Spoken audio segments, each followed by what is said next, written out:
Stay with me till the very end of this story, because what you are about to hear is not just history, it is the blood, the pain, and the strength of Africa.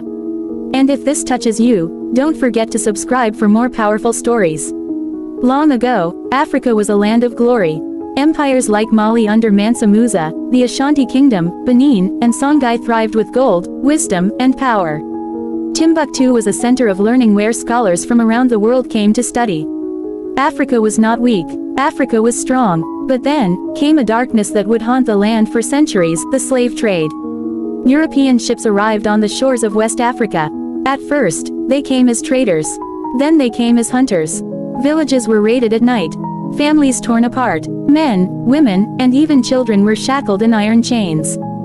Some chiefs resisted, like Queen Nzinga of Angola who fought the Portuguese, and Shaka Zulu who built a mighty army, but the invaders had guns, and they had greed. Those captured were forced onto slave ships for the journey known as the Middle Passage.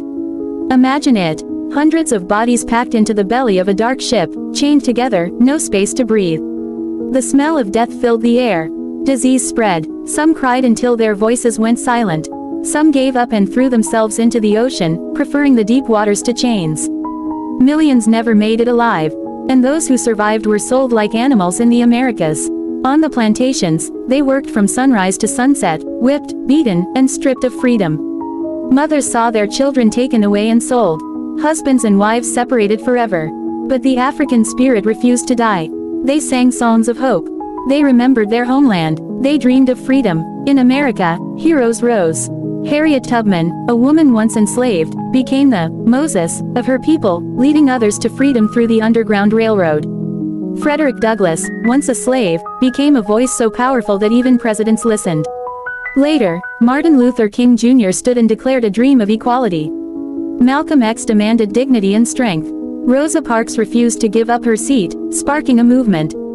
From chains, they rose to become leaders. Back in Africa, another nightmare came, the scramble for Africa. In 1884, at the Berlin Conference, European powers sat around a table, cutting Africa into pieces like a cake. Not one African voice was present. Nations like Britain, France, Belgium, and Germany invaded, stealing land, resources, and freedom. Africans were forced to work on their own soil as slaves once more. Rubber from Congo, gold from South Africa, cocoa from Ghana, all taken. Resistance was met with bullets. Blood ran through the land. But again, Africa fought back. Kwame Nkrumah led Ghana to independence in 1957, shouting, "Africa must unite." Julius Nyerere of Tanzania dreamed of African socialism. Patrice Lumumba of Congo paid with his life